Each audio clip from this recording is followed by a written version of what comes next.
Well, hello and good afternoon and welcome to this month's CMD webinar. My name is Tim Ferguson and I work at the ministries team at the Baptist Union. If you're a minister, you may have seen the CMD news email I sent out last week. And as well as the usual encouragement to enrol for CMD if you haven't already done so, because I never miss a chance to do that. It also answered the question that I get asked quite a bit.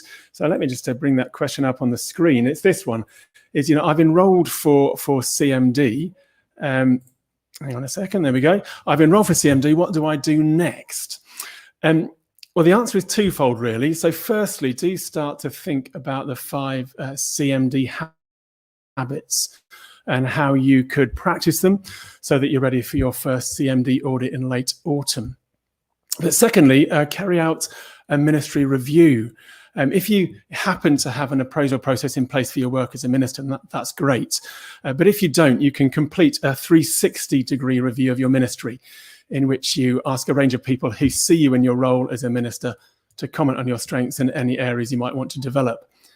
And it's good to do a review now so that, again, it can feed into your CMD audit in October, November time.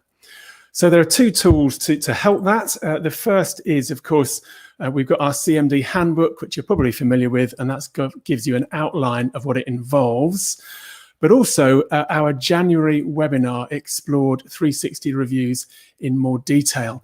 So if you missed that, just take a look at our webinar page, CMD webinar page, on the Baptist Together website, and you'll find the link there. So also, before we talk about today's topic, as usual, I just want to give a quick advert for next month's webinar. And so on the 16th of June at 1 p.m, we're going to be looking at the subject of fresh streams, and I'm going to be joined by 3 of the Fresh Streams leadership team. And lots of you will be fully familiar with what Fresh Streams is and does, but others may not. So the network sort of offers a number of ways of supporting our CMD, and that's almost kind of an accidental outworking of what they do. So I'm going to be talking to Andy Glover, Amy Waring, and Pete Everett, and they're going to be talking to me about that. So that's Wednesday, the 16th of June. Do join me then if you can. But today our topic is about learning communities and huddles.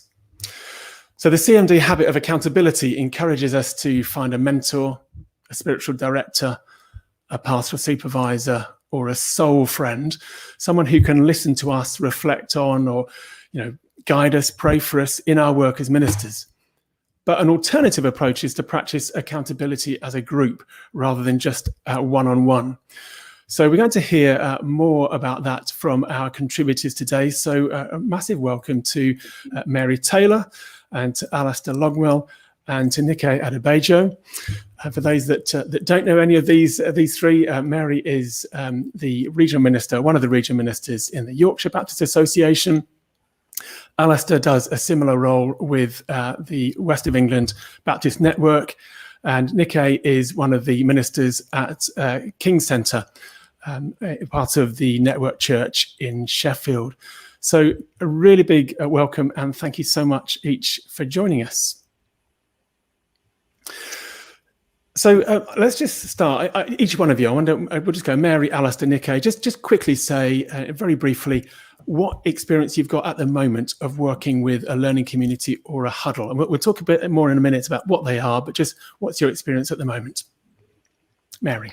So for me, we've had learning communities for a little while in Yorkshire, and some of them do involve church groups, so a number of people.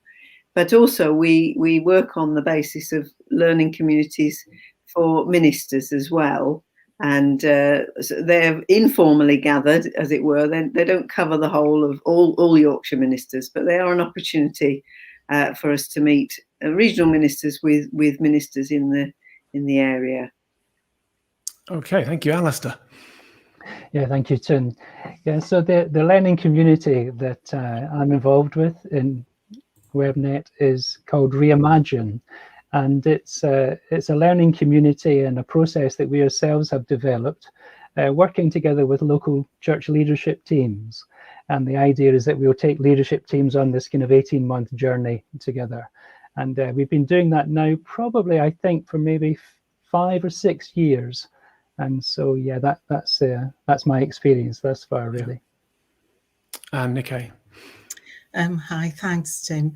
I'm just about to start being involved in a learning community that's been organised by Caris Connection, and the aim is to help us and our team of leaders from our church to go on a journey of looking at pioneering and microplanting. So that's an example. That will be over 2 years, and we'll meet once every 6 months.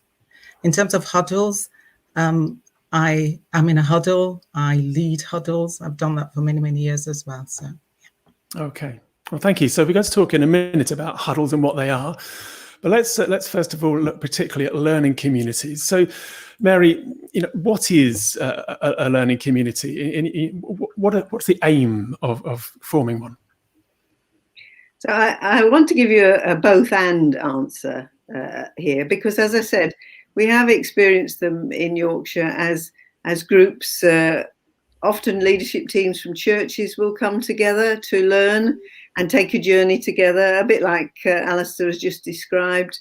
And it's a way of encouraging a group to intentionally set out to act on what they're learning, and then to be accountable and come back and talk about it with a group who are doing the same thing together. So we have done that with the LICC groups, and also mission action planning.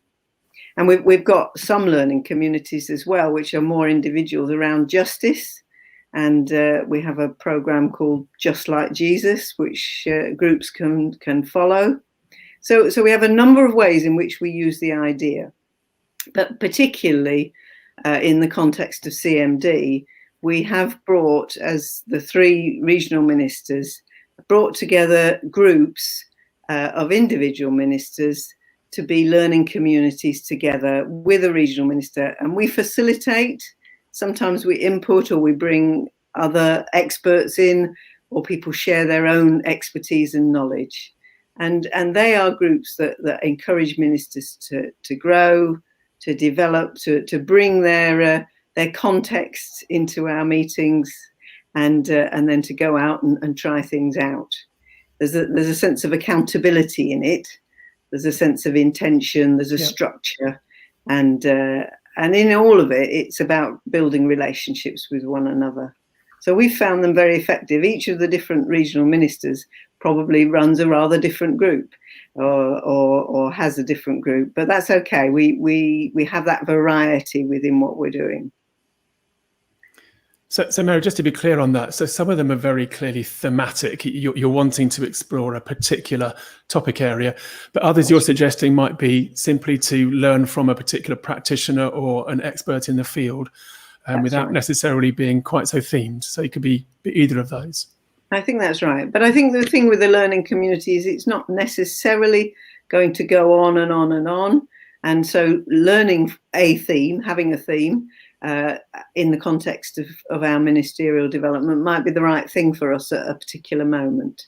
But others, as you say, they're more about the perhaps the practitioner who gathers that group, and there's a learning in that context.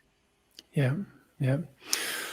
Alistair, to make a good learning community, what are some of the sort of foundational principles or ground rules that you would say need to be in place? Yeah, so I think that would be a desire to change. I think some, a group of church leaders or an individual have got to want things to be different. I think that's the first thing. To join a learning community with a sense of obligation is not going to work. So there has to be that desire to change. There has to be intentionality. a real kind of, a recognition that this is a priority and this is what we're going to give our attention to for the foreseeable future. I would also say a willingness to work in partnership, to work in partnership with others, and a willingness to learn from others. And so the very first learning community that I was part of is called Partnership for Missional Church. And my colleague Nigel Coles and I, we were involved in the UK pilot of that over 10 years ago now.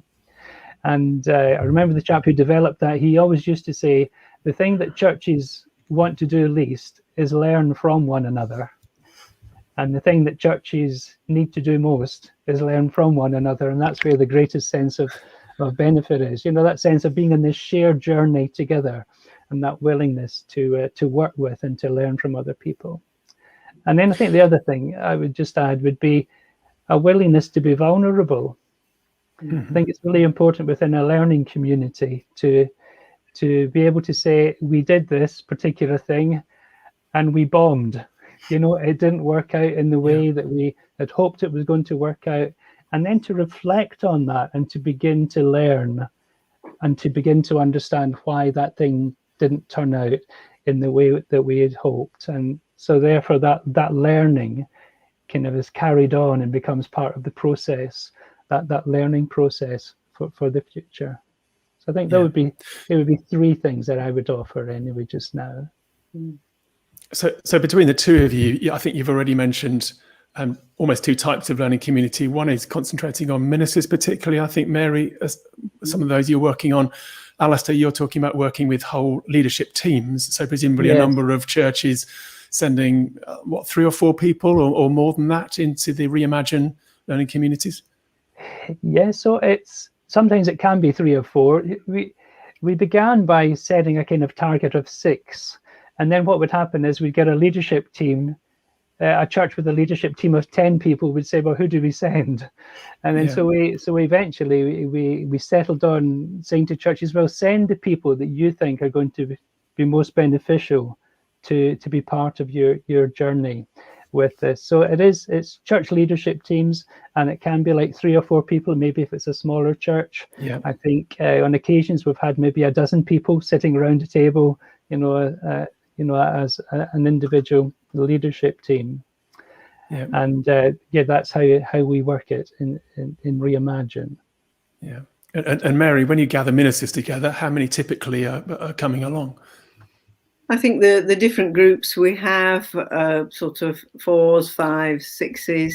I think there are 4 currently in Yorkshire, but with potential for more. I think there's a somewhat different dynamic in terms of ministers gathering, because they can gather in a sort of confidential space and it's out of their own context. They can talk about the actual issues or potential or whatever it is that they're experiencing in their own church without feeling they've got all their leadership team with them. So in that respect, I think it probably has a slightly different dynamic. I think people can be confident in that space. Yeah. And in that sense, I think it resembles supervision or peer supervision, that it is just a step outside of your own context. Yeah. All these forms of accountability, they do all overlap, of course. Yeah. So Nico, I know that Network Church runs learning communities, as you mentioned, but I particularly wanted your input about huddles, which again is about group accountability, but it's something different from a learning community. And I was confused when we started our conversation in getting ready for this webinar between the difference. I'm a little bit clearer now, but do explain for those watching what the difference is. Yes, so thank you. Can I just add one more comment on what we've just talked about, if that's all right? Please. And I would probably add a 4th thing to what we've heard earlier on as key ground rules, and I'd add commitment, because I think it's really important for people not just to meet in in learning communities, but actually to go away and do what they said they will do, because that's where the change happens. It's easier sometimes to commit to the meetings, but it's a lot more challenging to go away and regularly keep on looking at what you said you would do, and then come back 6 months later on at least showing some progress. So I'd probably add that as a fourth one. Yeah. So on to huddles. Huddles are a place, I think, or a vehicle for helping either your leaders, current leaders, or your future leaders, prospective leaders, to grow in discipleship and mission, their understanding of discipleship and mission. And I think what we tend to do is that we would alternate between character huddles and skills huddles, because what we want people to be able to do is at any point in time know what the Lord is saying to them in terms of their own personal growth. So what are the things that God might be pointing the finger at and saying, I want to develop this in you? And we use the phrase Kairos moment to kind of help us with that. So at any time, you would be able to say, yes, this is the Kairos that God is kind of highlighting in my life at this particular time. And so during that process, the huddles tend to be, I guess you could say, something like 4 to 8 people in a huddle. If you had more than that, it's slightly more difficult for people to be vulnerable. So back to the point that was made earlier on, it's harder for people to be vulnerable. But if you keep it to about 6, I think that helps. And it also provides an opportunity for everyone to be able to contribute during a huddle. Because if you have too many people, then you won't be able to have comments from everyone. It's a place of accountability and encouragement and, dare I say, challenge as well as we meet together. So those are the kind of all the things that come into making a huddle. And so it's much more focused on an ongoing discipleship, and therefore could be open-ended. And part of what you look for when you're doing a huddle is to, by other people being in the huddle, that they themselves can become people who lead a huddle as well. So in a sense, what you're trying to do is to grow disciples who then grow disciples. I think I'm right in saying, Nikke, within Network Church, there's something of a structure of throughout the church of huddles, so that are most people in one? Or quite a rare thing? How is it structured in the church? The way that we've structured is that our leaders are in huddles, or nearly all our leaders. There might be 1 or 2 that we, are for specific reasons, can't be right now, but all our leaders are in huddles. So I currently lead a huddle of all our missional community leaders. And then we also have other leaders, and I am in a huddle myself. So we're asking all our leaders to be in one. And then we also have other huddles, and I've led some of those in the past, where you're identifying emerging leaders, and maybe they're not really leading anything yet, but you just know that there is a grace upon them for leadership. So we also huddle those kind of people as well, with a view to helping them identify what God is doing in their lives, and therefore releasing them more fully into what God has for them. Yeah. I think I'm right in saying that some of our pioneer ministers, for example, across our country are in huddles, which may be not geographically located, but there's a particular specialist interest or a particular learning that they can gain from one another. So I think that's another way they're used. Alistair, I just want to come back to you because I noticed you just going to talk about the purpose of the Reimagined. So just a little bit more about the Reimagined learning community, and then we're going to talk about something about the leadership of both huddles and learning communities. Sure, thank you, Tim. Yeah, actually, Mary reminded me of something that I slightly missed out. So what we also do with our ministers is we get our ministers together before the day of the church leadership teams coming together. So, and we kind of do a bit of work. So there's a kind of smaller group of ministers who meet prior to the actual hub gathering. But the aim of Reimagine is really to help local church leaders to transition the culture within their church, so that they as leaders and so that they together as a congregation more fully begin to own and live out the purposes of God. And we very much try to emphasize that the God that we are called to serve is a God who's a missionary God. And so it's understanding and beginning to own and to share in those purposes of the God who's a missionary God.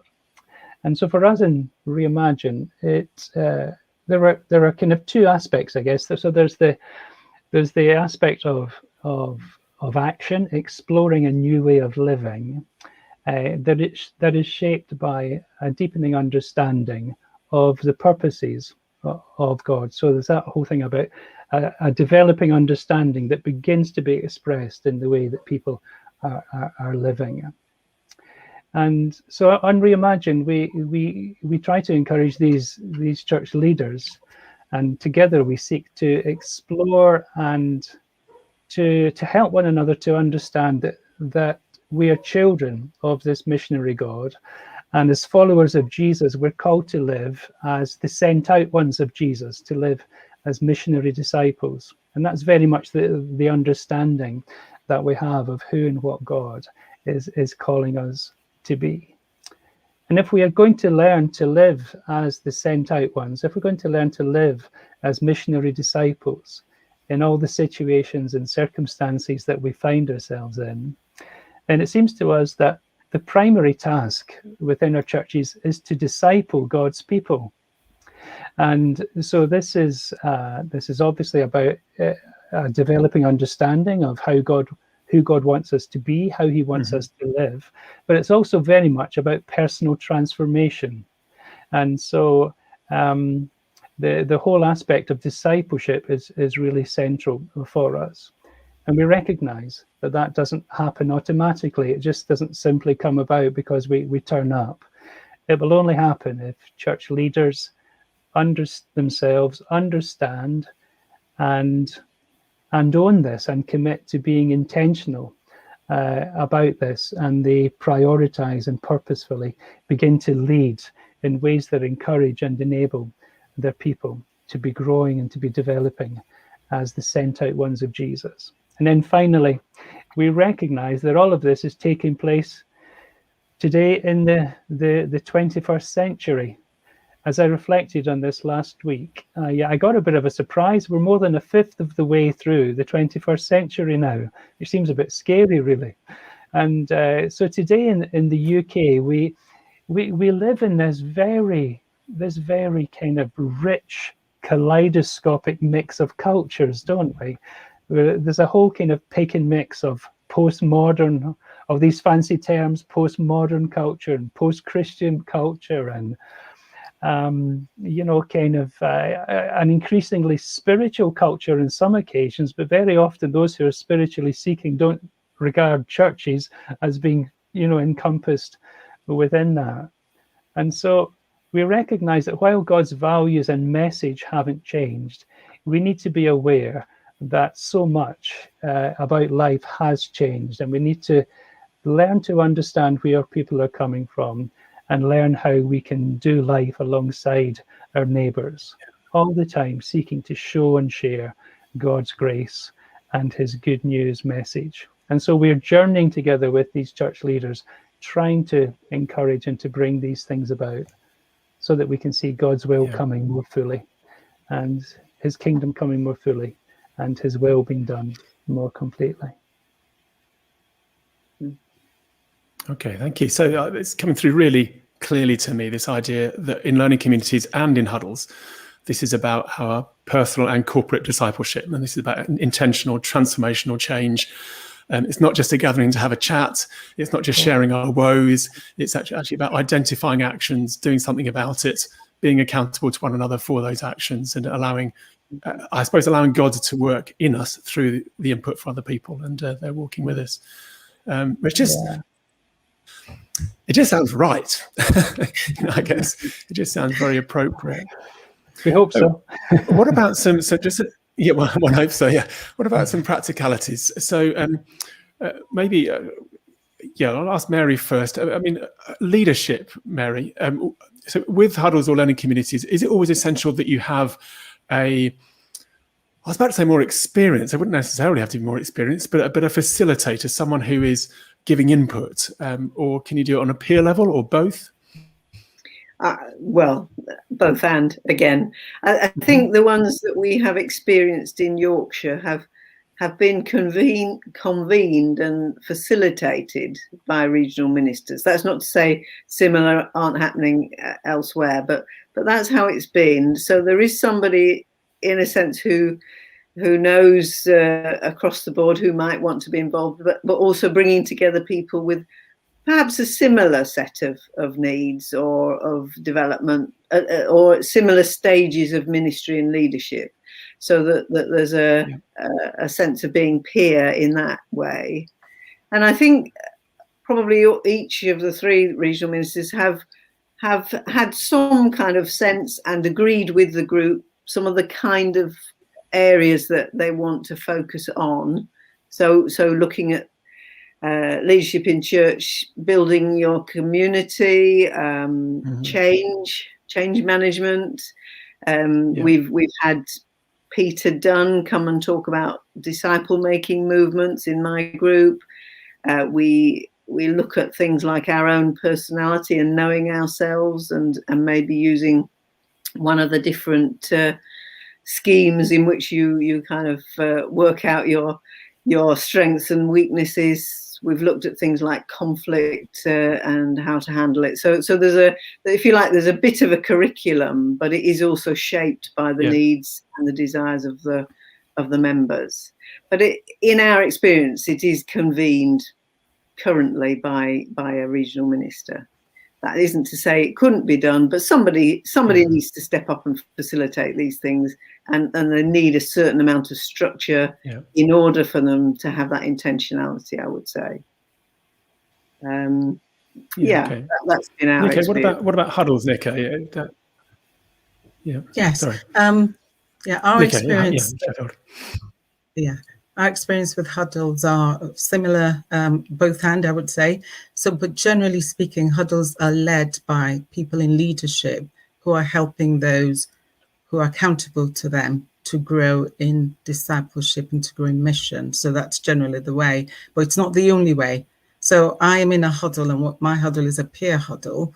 It's existed for many years, and some of the members have left, and we're now down to just 2 of us, but we've continued to do that peer huddle because we've found great value in that process of helping one another grow in our mission and discipleship. So it can be both ways. It can be both led by someone. To be honest, I think they generally tend to be led by a leader who kind of recognizes people that they want to bring together. And then that process of continuing in that mutual growth then happens more within the peer level. I think I would sense that if a leader gathered, say in the Baptist context, a group of people who just finished newly accredited ministry, then there might be quite a sense of input into that from the regional minister or the leader, whereas people who'd been around a little bit longer in ministry might have more of a sense of a peer group where different people were bringing their diverse experiences in and the things that they'd learned or the things they'd become a bit more expert in, and they share and pool knowledge and skills in that way. So I think the group that's gathered can make a difference to the feel of the group going forward.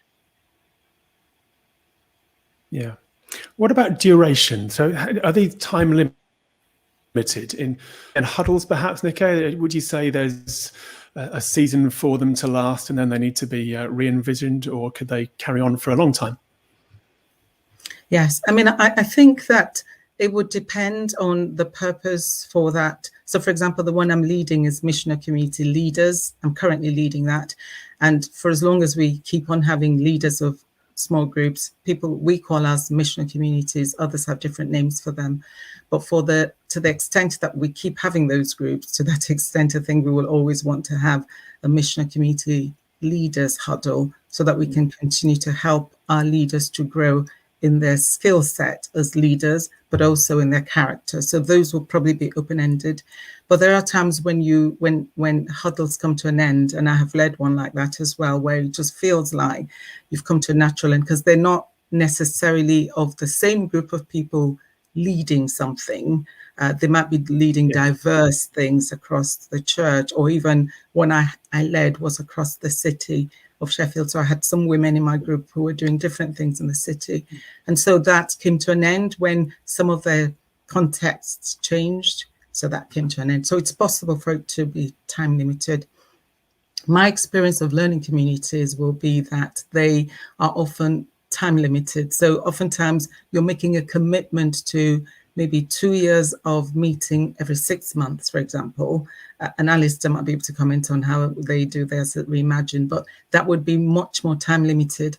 Sometimes you come to an end of a learning community and the churches have formed such a relationship with one another that they want to continue. So again, that could be possible. So that then takes on a different flavor. It's not going after the initial reason why they gathered, but then they still want to keep, in relationship with one another. And that's happened as well.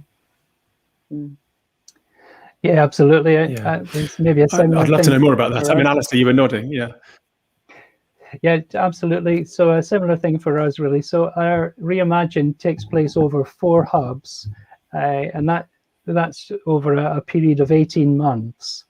But at the end of that period, quite often, churches have expressed an interest in, keeping in touch, and we've tried to encourage some informal things like setting up WhatsApp groups or whatever, so that they can keep engaging together. We do see with Reimagine, we're very strong on making it clear that it's not a program that one does and then you move on to the next thing. We always talk about it being a process, and the aim and the prayer really is that what those churches consider over those 18 months then becomes a kind of cyclical process for them, that they're always reflecting on, they're always reflecting on the challenges that they were experiencing, in a wider culture, and how to respond to that. Always reflecting on how, as leaders, they can be more effectively leading the people. Always reflecting on how we can be encouraging and enabling people in their personal and their collective discipleship, and to be engaging in God's mission. So we want those. We're really looking for a change in culture, and that those things will continue to be reflected on. But for us, one of the interesting things that has developed is that as some other Baptist associations have themselves begun Reimagined, so I'm thinking of our colleagues in the Northern Association and also in the East Midlands, as they've taken churches through this process, what we now have in place is a kind of it's not quite national because it's only 3 associations who are doing it, but what we have is a kind of termly opportunity for people who have done Reimagined to re-engage together and just to reflect on, maybe an aspect of what they're working through at that particular time. And so there's the opportunity to continue those relationships and to keep speaking into one another's lives. And the beauty of that's only taken place during the lockdown. And so I guess that us beginning to use Zoom, or it doesn't need to be Zoom. Sorry, Tim, you're on another one now. But I think I just need to say, if you're watching and it's going... All right. Am I rabbiting away? No one's getting me. All right. Oh dear. So just to say... Is it Tim we're losing, or is it me you've lost? I think Tim's frozen. Tim. All right. Tim's frozen. Oh dear. Yeah. So sorry, Moo, please. I don't know whether we're live or not. Jerky. Yeah, we are. Yeah. But just commenting. So we've certainly had the church leadership. No, sorry. I think I was a bit late.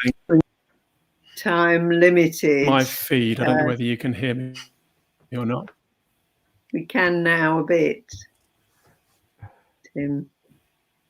But when we've gathered the ministers together as individuals, I think there's always been a value in at least reviewing, maybe once a year, not assuming it's open-ended, but it's good to review whether this is continuing to be a helpful group, and the group are continuing to be committed to learning together. That always feels important. not to just go on and on without reflecting and praying together about is this the right thing to do to continue. Yeah. I don't know whether you build that in as well, Nike.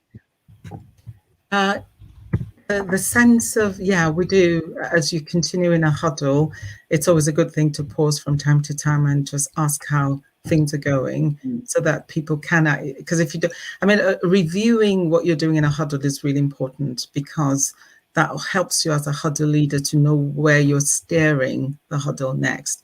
And if you just get a sense that maybe one or two people aren't as committed, because I think commitment, we mentioned that word earlier on, didn't we, in terms of ground rules for learning communities. Commitment is a really important thing in a huddle. So when you go away and say, I'm going to go and act on such and such a thing, if someone regularly doesn't do that, then there is a problem. And therefore, sometimes that may be a reason to have a conversation about whether that's the right huddle for them. And then also, generally, as a huddle, then to actually do what Mary was suggesting is really important too. Yeah. Can I just add a little bit about something I didn't mention earlier on while we're waiting for Tim to get back on? It is, what do you do in a huddle? And if you're doing a discipleship huddle or with your leaders, I think that character bit is really important. And what we try and always do is to ask people, a series of questions at the beginning that helps them. Welcome back, Tim. Yeah. That helps them at the beginning to learn this process of how do I hear God speak to me about what he wants to do in my life. So we ask questions like, how is your sleep? Something as we would think is mundane, but it isn't, because if you pursue that with someone as they observe and reflect on what's happening in their lives, you can unearth more of what God is doing. So with a mentor, for example, if you said, I'm not sleeping well, they might proceed to give you reasons why that might be the case. But if you're in a huddle, we use questions to help you work out why that may be the case, so that you may then work out a plan that's right for you, rather than someone else telling you what to do. Yeah, thank you. Thank you for talking in my absence. I'm sorry, my connection seems to be all over the place, but can you now hear me? Are we all right? Good, grand. I now don't know quite where you've got with the conversation, but thank you for sharing some of what you've said. I'll have a look later. One of the things I would love to know about, I suppose, is about the prophetic and prayer. So if we're trying to transform people and we're intentionally seeking change in their lives, this isn't just about imparting information. This is also about asking God, I think, to speak through us to them. So I don't know whether how you use prayer or the sense of speaking into people's lives prophetically during either huddles or learning communities. I don't know who'd like to tackle that. Anyone would like to? I think prayer has to underpin what we're doing. In my experience of where I've led a group, it ebbs and flows in different meetings. So as you meet, there may be a particular thing that you're looking at, and that's the focus. But then there'll be the meetings where it is more reflective. It's a hearing back from people how they're getting on, what God's saying to them, and prayer then and prophetic speaking into people's lives can be part of that. And certainly in my experience, going back to the previous thing about not sleeping, people have also spoken into very human aspects of a person's life and cared for them in that way, and I would want to call that also prophetic, in the sense of being very, very real to the needs of that individual, and God speaking through the other members of the group in order to care for them, or maybe in order to identify an area where God is calling them into. So discerning with them. That feels a really important part of the group. Yeah. And I perhaps will add that in learning communities, for example, it's so easy for people to see it as kind of like a learning process. I think Tim mentioned that at the beginning, like a learning process. But actually, there's so much of an opportunity to hear what God is saying. So when we've done learning communities, and I've been part of leading that from time to time, we try and kind of work out what is, and then what could be, and then what will be. So those are the kind of three ways we arrange and organize each time we meet. Particularly when we've heard the word could be, excuse me, which is often having an expert coming to kind of rev us all up about the potentials and the possibilities of what we could be doing. It's always important to have people slow down a little bit so that they can actually hear what God is saying, so into their own context. And that's a really vital part of the prophetic listening that can happen and is really helpful in learning communities. And can I say that I've actually brought that into, there was a time I was leading on prayer and intercession across our church, both sites. And when I gathered the people who supported me in that role, and we would meet once a year or so to just plan ahead for the year, we would use this learning community framework of what is, what could be, and what will be. But we always took time during that time to just wait quietly, to listen to what the Holy Spirit was saying, and then to build our what will be based on not just our own wonderful ideas that we all have, but actually on what we've brought to the Lord and said, these are ideas, God, what do you think? And then we leave with a sense that there is a kind of prophetic unction on what we're doing. So that's one of the ways of actually bringing in the prophetic to a learning community. And it's the same thing with the huddle. Within the huddle, we give space for huddle members to pray for one another and to sometimes just listen to God for one another. These are great questions. Thank you, Nikki. Yeah, I'm going to scribble those down and take them away. Yeah, thank you. Tim, for us in Reimagine, I guess what we do is, so a central part of our Reimagine process is a spiritual discipline that's sometimes described as dwelling in the Word. And it's a little bit like a bit of a modern take maybe on Lectio Divina, the spiritual discipline Lectio Divina. And so we'll read a particular passage on each particular stage of the journey, as it were, and just spend time allowing God to speak to us through that passage, and really just trying to get a sense of maybe God trying to say a similar thing to us, at this particular time, or the diverse things that he's wanting to say. And we try to use that as a kind of bit of a discernment process, on the journey. So I guess that's the way that this aspect would feature for us in our particular learning community. Yeah. So I think from what you're saying throughout, if I think about the CMD habits, the 5 CMD habits, clearly a learning community is, and a huddle, I think, is hitting 4 of those. So obviously learning, because you're seeking to look into a particular topic or theme in a learning community. The second one is attentiveness to God. And so this is, I think, where that prayer and prophetic comes in, that you're attentive to what God may be saying through others. The third one is accountability, as much discussed already in the last half hour, accountable to each other for our growth and our discipleship and our actions, our decision making. And then, by definition, again, connection is the fourth habit. And of course, this is about connecting with one another.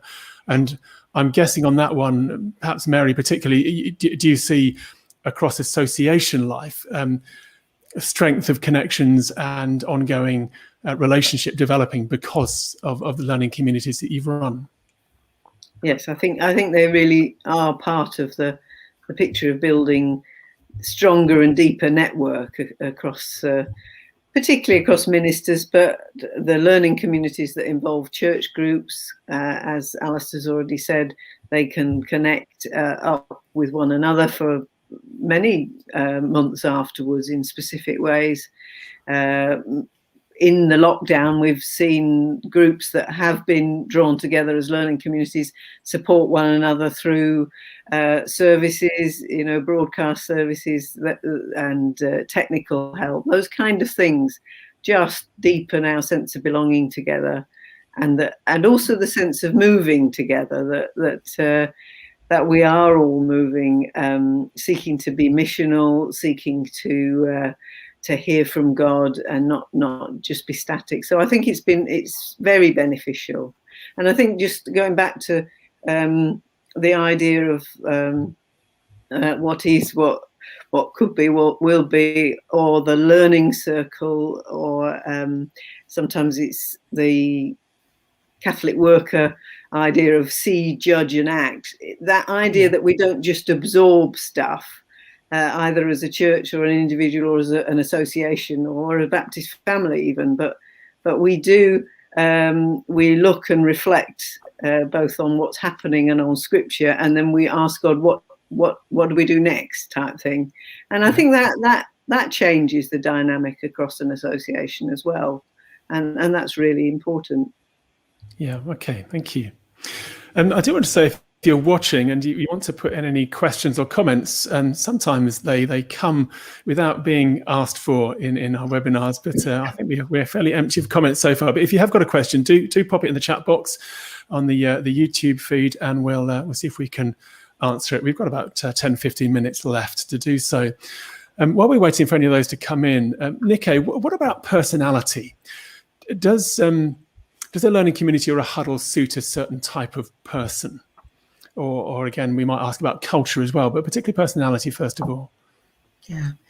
Yeah, I think it does. There's a tendency for some types of personalities to find it easier to join in with those than others.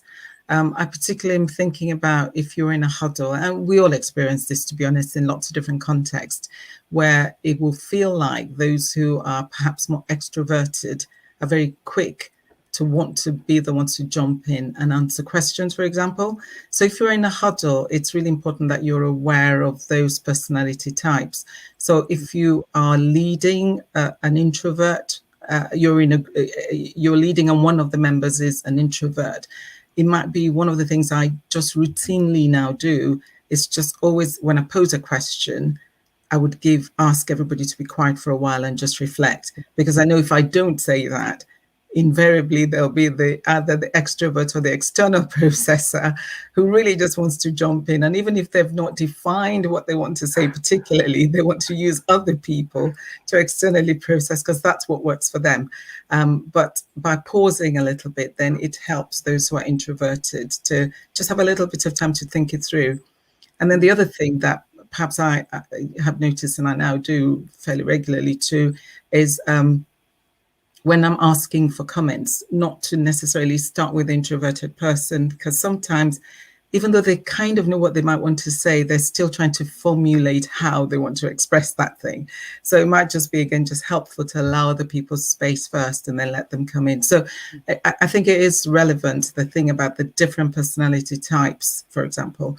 But I also think that there are some people who find the process of a learning community really challenging.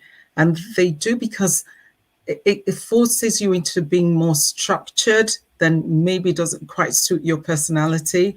So I think we need a lot of grace when we're leading a learning community, or you're bringing a cohort of people or leaders to a learning community, to be aware that for some people, that structuredness is really not part of it's more challenging for their personality than it is for others. So those are two examples, I think, that might be helpful. So you can mitigate some of that, as you've suggested, by the way you approach it as a leader of that. Yeah.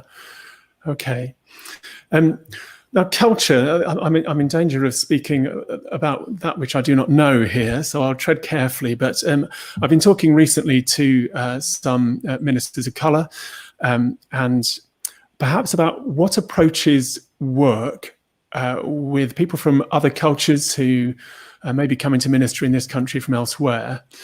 And one of the things that I've been hearing is, in terms of their self-development, particularly relational approaches. Those are the ones that are perhaps most successful, where there is a mentor figure, or someone with more experience, or with something to aspire to that they can learn from. And I throw this out there. I don't know whether any of you have got any particular experience of seeing that as the case, or if that's a stereotype, feel free to tell me so. I'm just wondering. I think we are always at risk of stereotypes, but some cultures perhaps are very much more about conversationally learning or learning through that interaction. That doesn't mean that's the only way, but it feels important in all of this to I kind of want to flip it and say, in arranging groups or inviting people, let's make sure we spread those invitations as widely as possible, and we don't think this person won't like this, or this is a really good way of learning and developing, and also building relationship. And so even if we have individual ways we learn, to include a wide range of people into these kind of groups is going to be beneficial for us really getting to know one another at depth. And it will also be beneficial in that it challenges us with difference. It makes us think more deeply and more widely, and not assume that our way of thinking or our way of learning is everybody's. So I think it can be beneficial all ways round, really, to make this as invitational and as many people as involved as possible in these kind of groups is going to really help us as a community of Baptists. That's my feel about it. Opportunity for diversity, I suppose, and learning from one another from across cultures. Yeah. And that diversity means I learn. I learn in a fresh and new way, which I won't do if I only ever meet with people who are a bit like me. Yeah, okay. Well, we're sort of heading towards the end of our time, so I haven't got any comments coming in. It's not too late, but I wondered, Alistair, if you want to be part of a learning community, then clearly if you're in Yorkshire Baptist Association or in WebNet, then maybe you've got a route to do so because you're running these already. But where would you look, and how would you go about finding a learning community? Or indeed, after that, Nico, maybe a comment on huddles as well.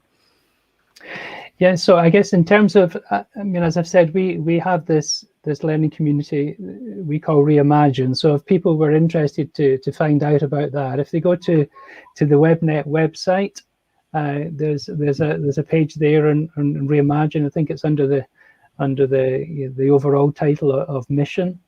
And in terms of contacting someone, the best person to contact would be my colleague Alex Drew. To contact her at the WebNet office, and again the details of how to do that would be on the website. I think maybe just one other thing to add is that my colleague Nigel Coles has set aside time in his diary to help other regional associations to begin to explore and to try to understand Reimagine and what it's about. And he's giving some time to trying to help other associations introduce Reimagine in their association, if that's something that other colleagues are interested to do. So there can be a kind of hands-on kind of element there.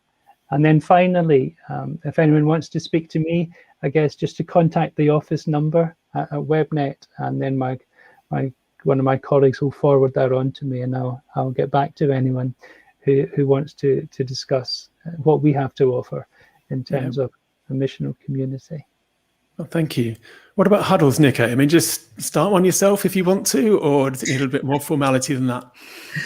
I think the best way to be able to lead a huddle is to actually be in one, so that you've actually experienced what it feels like and how to lead it, because it's a kind of skills development thing as well, to learn to lead a huddle. So whilst it's possible to start one off on your own, I would suggest that the best thing is to find someone who's already leading a huddle of ministers, a peer huddle as ministers, and learn through that process. I would say probably within a few months, with all the skills that ministers tend to already bring to the job, they'll be able to lead one themselves. So that will be one. And there are many organizations who are involved in huddling for various themes, for example. So a friend of mine leads one that looks at people who want to explore the prophetic. So again, there's a possibility of connecting with her and say, I want to join a huddle because I want to grow in the prophetic. There are others that do it on a wide range of other Christian disciplines that I could mention or pop in the chat later on if you wanted. Yeah. Nikki, I mean, if you email some of those to me later, then I'll make sure that they go onto the web page where the webinar can be viewed again. That would be great. I also know, so I mean, a number of people have mentioned LICC in passing, London Institute of Contemporary Christianity, and so just bring up a slide here. So this is from their website. So they also do some learning hubs.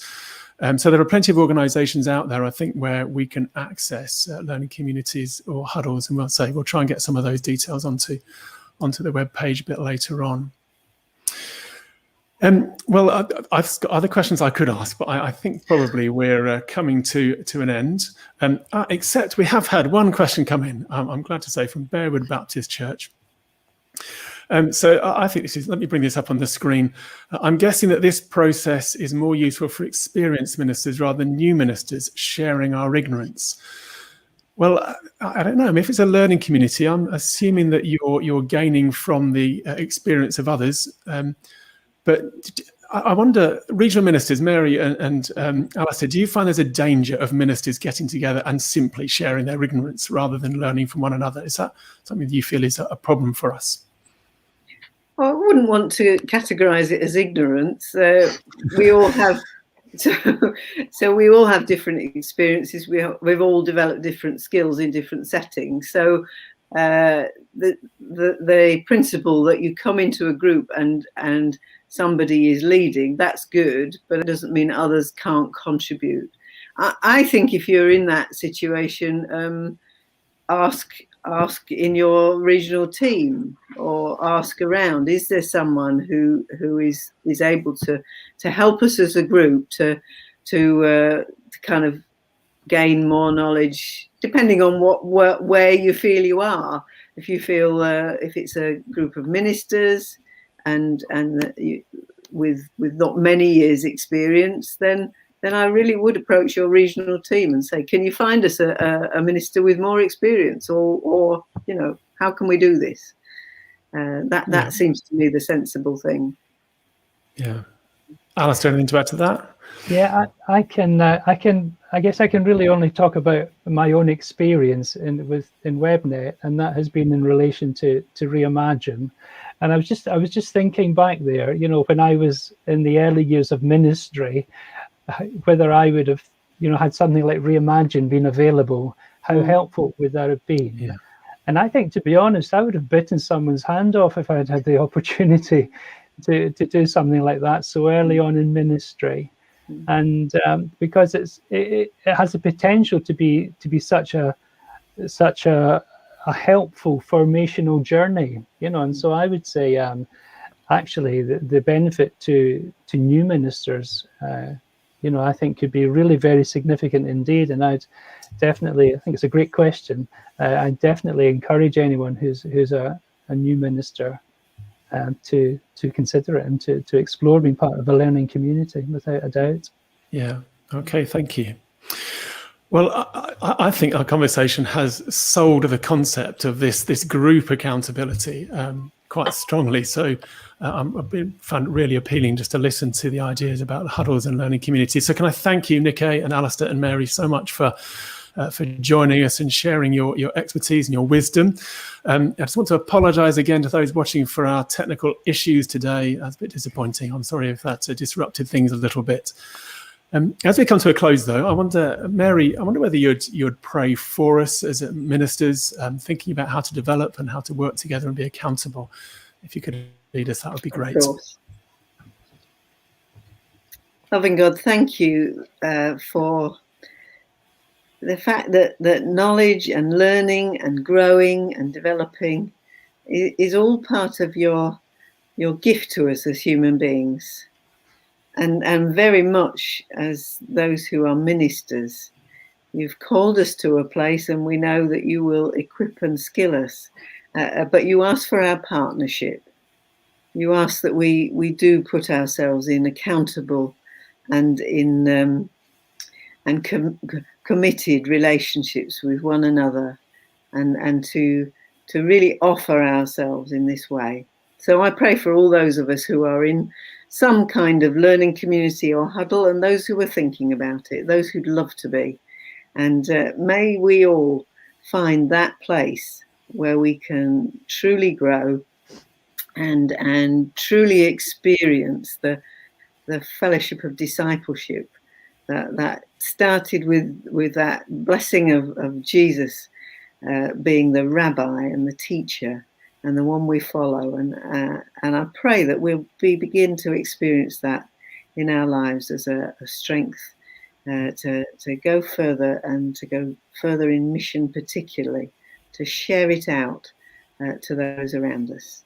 So thank you for the time, and I pray you just connect us up to take this further and to develop further as those called by you. And thank you for Tim, who's doing this great job of encouraging us all. We pray your blessing upon him too. In the name of Jesus, amen. Amen. Amen. Thank you, Mary. Well, thank you again, all three of you. I'm going to remove you from the screen just for a moment, just as I finish up. So thank you again. So, folks, just a reminder, again, that our next webinar is on the 16th of June, 1 p.m, and we're going to be looking at fresh streams and what they can offer our CMD as another network, a support network and a learning network. So do join me then if you can. But otherwise, thank you for joining us and bearing with us with difficulty at times. And for the moment, I just need to say God bless you and goodbye.